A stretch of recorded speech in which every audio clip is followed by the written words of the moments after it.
It was a very special place, yeah. Girls that would go up and snip at each other on the third floor would all join together in prayer in the grotto.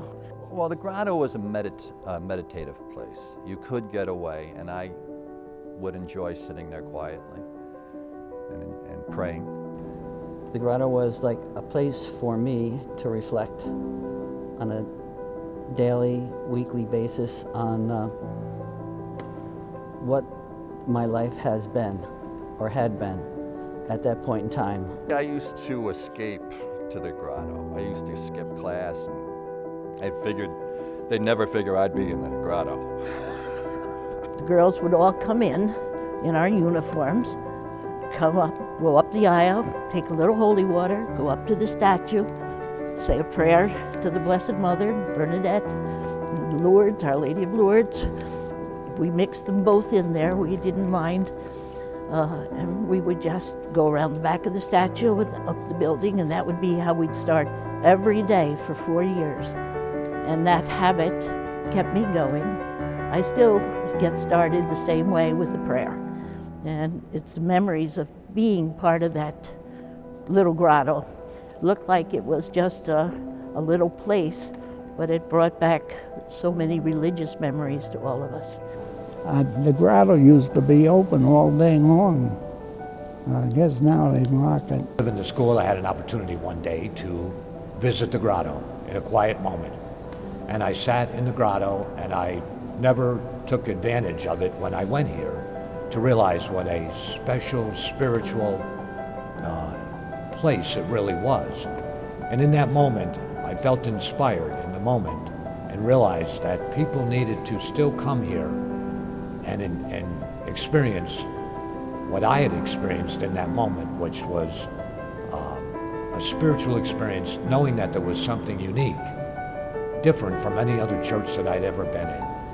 And I felt inspired in the moment to move forward and try to open this up to the public so they too could experience what I had felt as a person who had been in the grotto and who also gone to school here.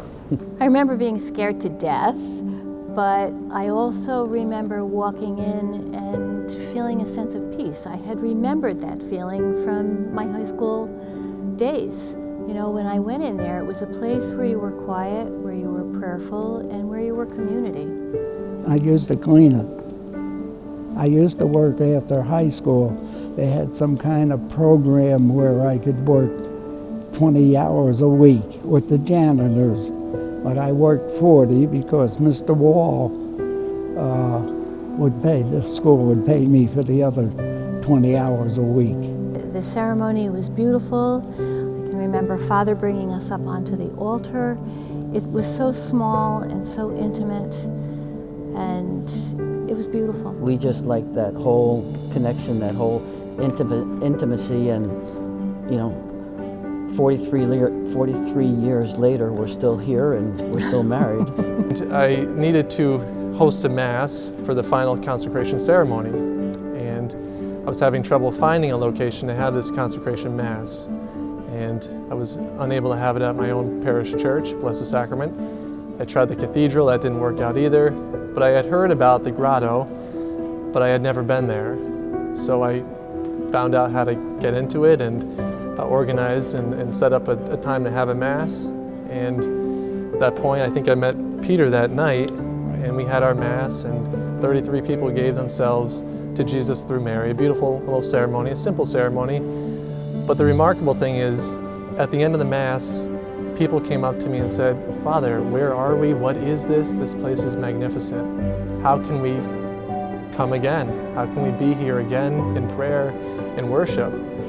And I said, I'm going to work on that. What we have now is just years and years of repairs that haven't been made and maintenance that now are vital. We're at a spot where it could go either way if these repairs aren't taken care of soon. The fountain no longer works. The electrical needs to be updated. The windows need to be tightened, and the lead needs to be poured around some of the original windows. A lot of these unique features of the grotto, the windows included, are Tiffany in style. They're hand-painted windows, unique by the craftsmen from Italy. All that work was done by Italian artisans, and you won't see it anymore. And when it goes away forever. So we either save it now, or it just leaves. We're first appealing, I think, to the alumni, right? Those who were touched in a special way as students. Secondly, we're appealing to those who have some affiliation with the Grotto. Some people have come here over the years and fell in love with it. And then we're appealing to the general population of the diocese, really to make it a place of pilgrimage. I would not have moved forward if I didn't feel that this was something that was spirit-led and will provide good into the future for future generations. I'd be thrilled to have that come back and be everything, or this, have someone else feel in their hearts what it has been for us. I've been all over the world as a priest, visiting, sites of pilgrimage and holy places, but there's really nothing like the Grotto, and it's right here in our backyard. It's a place of remarkable beauty, a place of devotion, a place of history. It's not just a museum, it's a place that is living. I know when it's time, there will be people there, if nothing else, with donations, as well as with activity. So just let me know and I'll spread the word. The class of '54 will not let you down. So much spiritual togetherness and bonding happened in that part of the building, that the idea that it is being preserved, and I hope for many, many generations to come, is a comforting thought.